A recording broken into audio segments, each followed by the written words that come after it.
everyone, it's me, Julian Greystoke, trying to figure out the collar of my sweater today. It's pretty, but it's weird. I'm here with a black cat, and Spider, and a spooky pumpkin candle that's called Pumpkin Buttercream Latte, so you know, extra spooky. And we are here for some fall Halloween-y stuff. Woo! Nigel, don't fall off the chair. So, I was already planning to do a review of a book I read a little while ago, Pet Sematary. And then, as I was at my library, it just so happened they had their display of like spooky movies set out, and I look at it and there are both the Pet Sematary movies. You know, the 1989 one and the 2019 one, and I was like, well, this is a sign from the spooky gods. I have to watch them and then talk about them as well as the book that I listened to. So here we are with a book review and then a compare and contrast movie review kind of thing going on. So that's exciting. Are you excited? Nigel's excited. He gets to be the black cat for this situation. Nigel does not look like he has returned from the dead, but Kinshu does. If she stops in, you will see her. She has some medication for her ears right now, and it's really greasy, and it's so greasy that it just kind of stays in her fur no matter how much she tries to clean. It just kind of spreads around. So she looks like church a little bit. Alright, so first we're going to talk about the book, and then we're going to talk about comparing it with the movies and how the movies compare with each other, and just my overall review of the movies. I don't know if I go into spoilers with the book here. I might, but I will definitely be talking about spoilers when we get to the movie section, so I will go ahead and remind you again when we get there. But let's just talk about the book for the moment. What is Pet Sematary by Stephen King about? Pet Sematary is about a family, a mom, a dad, their 2 children, and their cat, Church, which I think is a great name for a cat. His name is Winston Churchill, but they call him Church, and I love that name. Don't ask me why. They moved to a really nice house. I want their house in Maine. And everything seems to be perfect. They have some really delightful neighbors. Their land is beautiful. And there's a pet cemetery, like, on their land. Nothing weird about that. It's just where the neighborhood kids like to lay to rest their pets, because the only thing that is not perfect and idyllic about this new land is that there's also a very busy highway, which actually is very similar to where I live. We live in the country, but we are right on a county highway, so it's pretty busy and traffic goes pretty fast, and it is very dangerous for animals, just like it is in this book. So I related to that because we, as growing up as kids, lost many a barn cat to that road and a dog at one point, so I understood how that was. So the family moves in, and I don't think this is really a spoiler because I think it might even be in the blurb, but Church the cat is hit by a truck and killed, at which time the father and the nice neighbor take Church to a special cemetery that's behind the pet cemetery. And for some reason, Church returns. Only he wasn't the same as before. And then everybody says the tagline, which I'm sure Stephen King is really pleased that he wrote, "Sometimes dead is better." So that's the basic premise of Pet Sematary. You know things are going to go on from there. You don't have to think very hard to guess where this story is going to go. You've probably heard so many author-tubers talk about this, but that's because it's true. Death is a theme. Grief is a theme, but I think more so than grief is just death overall. Different types of ways that people die, as well as ways that people deal with those deaths. And many of the characters represent a different example of how people deal with death. Some are in denial, some are very clinical about it, some are accepting of it. They run the gamut of how people deal with death. If you're not ready for that heavy subject, I would suggest steering clear of this book. But let's now get into my review. First of all, I did want to say that I have read Stephen King, but I am not a huge Stephen King fan. I know this is going to have people coming for me, but I think Stephen King is too wordy for me most of the time. He uses all of the words, and even if he uses them with great skill, which he does, it's just too much, and I get bored. There are some scenes that he could just eliminate. I don't think Stephen believes in eliminating scenes. Although I do appreciate he is a pantser, so, you know, kindred spirit there. But I decided to give this highly praised book a try, and spoilers, it might be my new favorite Stephen King. That doesn't put it above many of my other favorite books, but on the roster of Stephen King books that I've read, this one ranks pretty highly. Then I'll just read what I wrote. The writing is still very King-y, with his tendency to use all the words, and many scenes that don't strictly need to be there. But he has the skill to pull it off for many readers. This book's glacial pace didn't bother me as much as his other books, probably because I liked the characters. That's a thing. If I like the characters, I will forgive so much more in a book. And Stephen King is a character writer, but often his characters just aren't enough to really keep me going through some of his long books. This was a shorter one, even though it was still fairly long for what I maybe normally would consume, but I did enjoy the characters in this one a lot more. None of them felt as despicable as some of his characters can be. He can write some very despicable characters, and I'm just not as into that. These ones seemed far more nuanced. They had good and bad aspects about them. This book did feel a bit more like a thriller than a horror. It did have a lot of what I do look for in a horror or thriller style book, which is dread. Which is weird because I am always, as a person, sort of running on a low level of anxiety through my entire life. But in a horror setting, I liked dread. And this one did really well. From the minute that the dad puts Church in the special graveyard and Church comes back, you know what's going to happen. Like, I don't need to tell you, you have guessed, but that's not a bad thing, because this book is so good at red herrings and dragging it out with a delicious slowness. So you know what's going to happen, but you don't know when it's going to happen and what circumstances are going to bring it about. And so you're just like tense the entire time. Like, when is this thing going to happen? Because I know it's going to be a disaster and you want it. And once it finally does get to the end, it gets incredibly stressful in a good way. I like to be stressed when I read sometimes. Reading about stress is so much different than experiencing it in real life, and I enjoy it for some reason. I did feel really bad for Zombie Church in the book. The cat in the book doesn't really go evil so much as he's just different in his personality, and he's really smelly and kind of disgusting. And I felt sorry for him because I have had animals my entire life. We are a very animal-centric family, kind of grew up on a farm, always around animals, and especially cats. We've always had cats. And some cats, when they get quite old, like we've had cats live into their 20s and be quite old, they can not be good at grooming themselves, not be good at cleaning themselves up, so they're smelly and they're ratty, and you don't stop loving them. You don't stop giving them pets, even if maybe you have to be like, oh, you smell really bad, but like, you wouldn't stop giving them love because they're smelly and ratty now. So I felt really bad for Church because everyone was like, get away at Church, you smell gross and you're disgusting now. And like, I related that too much to my past history with animals and being like, don't treat him like shit just because he's like smelly and like maybe acts a little bit different than he did before. He's still your cat. Maybe that's just me as a pet owner. I felt really bad for Zombie Church. I know you're not supposed to. Also, they try to do this thing where it's like he's evil now because he's bringing back dismembered corpses of animals. But like, cats do that. Cats do that. If you have an outdoor cat, like we had a lot of barn cats, it would be incredibly common for you to walk out of your door in the morning and find a dismembered animal corpse on your porch. It's a gift. They're giving it to you. It's a present. So it's like, that's not evil. That's just a cat. That's a cat thing. King does not know the difference between spaying and neutering either. He keeps saying that Church needs to be spayed when Church is a boy cat, so he would be neutered.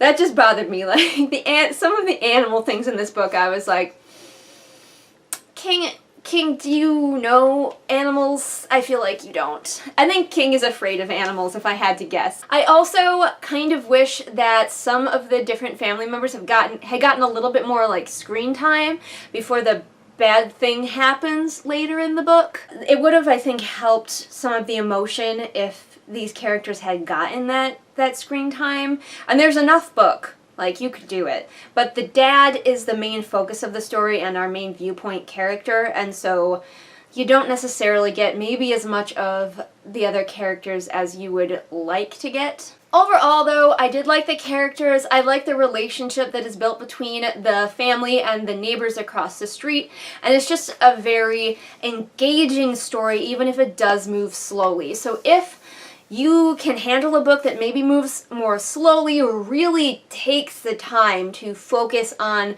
scenes that build the characters, many of these scenes only exist to build up the relationship between the characters for later. And if you think you can tolerate that, and I did, so, maybe you can too. If you like to feel anxious when you're reading your horror book, this is the book for you. Plus all of the discussions of death and the different ways that people deal with it. Okay, so now we're going to go on to the movies, and we are going to be talking spoilers, so this is your reminder again that if you don't want any spoilers, please go read the book. I would recommend reading the book, because of the three, the book is best. I know, what a cliche I am. Everybody always says, read the book is better. But that's because it's true. The movies, neither of them can capture the true mood of the story because they just don't have the time. Nigel, his opinion is very tail in my face oriented. So the movies, like I said, neither of them really capture quite the essence of the book. But they were never going to, because that kind of thing really is not going to translate to the screen. It's a mood, it's a sense that, you can't really get unless you are reading it, or listening in my case. The audiobook is pretty good too, so check it out if you're interested in that. Of the movies, the older one, the 1989 one... I brought you here to bury Alan's cat. Daddy, is church alright? Why, Judd? I have my reasons. I dreamed he got hit by a car and you and Mr. Crandall buried him in the pet cemetery. Follows the book better. It has a lot of the beats that the book had, definitely cutting out some scenes, combining a few scenes. It was a slower moving movie, and it did allow a little bit more of that building tension. The newer one definitely wants to be more of a horror movie, which is about a family moving onto like haunted land, versus a story about a family dealing with grief. Old Town's been using this place for generations. Folks make a kind of ritual out of it. It's not explained what the creature is that causes the zombies to happen, but there definitely is a creature, I call it a demon, but it could be anything really, that possesses anyone buried in that second pet cemetery. This is a very King thing to do. He loves his creatures that like possess people, these singular entities that can control things and manipulate things, and very eldritchy. All of them have that to some extent. The older movie has it less so, and the newer movie has a very strong, like, these people have moved on to this cursed land, and so, like, it's affecting them almost immediately. So the newer movie is more focused on the horror aspects of it, and it does move a bit faster than the other one, which honestly, having read the book, I think was to its detriment, but maybe someone who hasn't read the book would enjoy that one a bit better. The acting in the early movie was pretty bad, and it was a little bit to do with the style of horror movies from that time period. Horror movies from the 80s and early 90s had a definite feel and style to them, and this one was no exception. It never felt like the scenes were happening organically. It definitely felt like you could almost imagine someone yelling action, and then the characters would begin talking as though there were no scene previous to that. It's just like, it feels like scenes, and the acting is clunky. The children actors do a fine job. The girl less so than the boy. The little boy in the first one did really well for his age. I was really impressed with him. But the acting overall, not as great. And in the newer movie, the acting is better, but I liked the story less. So in my ideal world, we would combine the mood and the more book loyalness of the older movie with the acting from the newer movie to get our ultimate example of Pet Sematary if it's going to be a movie, which it will never be perfect as a movie because it is just meant to be a book. They did change a lot of things. Both of them eliminated Judd's wife, which I understand why they did it, because she is a character that does not need to be there, but she is a character who does have a purpose within the book. She helps the families become more friends, because just having Judd, it kind of is more difficult to be like, how does this family become friends with him? And with the wife there's this aspect of these two families coming together instead of one family and one lonely and slightly creepy old man across the street. By the way, if I had to pick from the two Judds, I actually like the older movies Judd better. I think he did a really good job. Nothing against John Lithgow, but he just did not convince me that he was a friendly old man. He always had this air of menace about him, and Judd should be like, you want to believe that he is friends with this family and that these kids trust him, and he always just seemed kind of like, to me. Maybe that's just me. Where was I going? I did not, as you can tell because I've set my notebook down, I did not do any notes for this movie section because we just watched both movies last night, so I'm just winging it. I apologize for that. Oh yes, they eliminated the wife, but her purpose in the book was she does die. Remember I said spoilers. And she is an example, in my opinion, of the natural death. The death of old age, if you will. The quiet death. The wife, the mom in the movies versus the book. I believe, it's been a little bit since I read the book now, so I might get this wrong, but in the book she was really, really opposed to ever talking about death because she has a really traumatic backstory. Her sister died horribly of an illness and she blames herself for that. And so she does not want to discuss death at all, which is, again, it's one example of how people deal with death. In the movies, she's more willing to talk about death. She does have a different, angle on it from her husband, especially in the newer movie, but also, in the newest movie, the way that her sister died was unintentionally hilarious, and I think they really, really botched it in an attempt to make it scarier and more dramatic. I mean, I'm spoiling everything, so why not? In the original story and in the first movie, she witnesses her sister essentially choke to death. She has spinal meningitis and she's horribly twisted and her personality was changed by the disease and she's just in agony all the time. And she basically chokes to death on her own saliva, essentially. And the mom, who is 8 years old at the time, just stands there and watches because she's terrified and she doesn't know what to do. But now she blames herself for her sister's death. In the newest movie, she sends her sister's meal up in the dumbwaiter, which she's apparently not supposed to do, and she hears her sister going across, dragging herself across the floor to get to the dumbwaiter to get to her meal, and then the sister somehow falls into the dumbwaiter and crashes down to the first floor where the sister is, and the sister opens it up and there's her mangled and twisted sister's corpse on top of the dumbwaiter, and it is the stupidest way to die. They're trying to be so extra. And I was just like, what? Okay. Okay, movie. Okay. That was the silliest part of that movie. And I couldn't take it seriously. And then they kept getting imagery of dumbwaiters as that mom's horror imagery. And I was like, what? I did think it was better done with the teenage boy that the dad, who is a doctor, tries to save the life of a teenage boy who was hit by a truck. And he fails, but he tries really hard, and so the boy's ghost begins to haunt him out of gratitude that the doctor was trying to save him. And so the boy's ghost is around, kind of trying to steer the family away from the pet cemetery. And I liked the scene where he dies better in the newer movie, but then he's not around as much. He's definitely much more of a character in the older movie, and I really enjoy his character.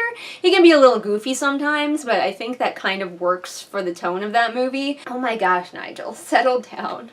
I'm very excited. The next thing I want to talk about is the son. The one who gets zombified first after church is the son. He's hitting the road, and the dad is overcome with grief, but now that he knows about the resurrection place, you know he's gonna do it. And now there's this creepy little kid. Stephen King is afraid of kids. And it's the same in the older movie, but in the newer movie, they decided it would be the daughter, the older daughter, who gets resurrected. Because the newer movie wants to focus more on the horror, and they needed a kid the older kid who could handle the heavier acting load, I'm pretty sure. She's around as a zombie for a lot longer. This one wanted to even it out a little bit more, so the beginning feels very rushed, and then that way we can have more with the zombie girl toward the ending.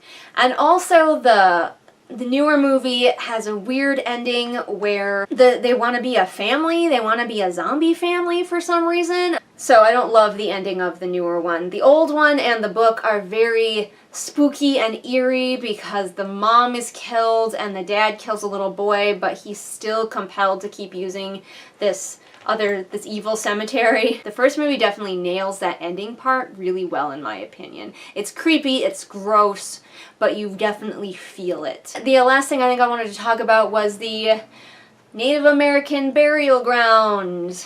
Kind of implied that, like, Native American magic is involved. And the second movie went with it because it's older. And back then it used to be the thing to have, oh no, we built our house on a Native American burial ground. Whoopsie daisy. In the newer movie, I was like, how are they going to handle this cultural appropriation? And at first, they weren't. Like, they were just being like, it's a magical bad place.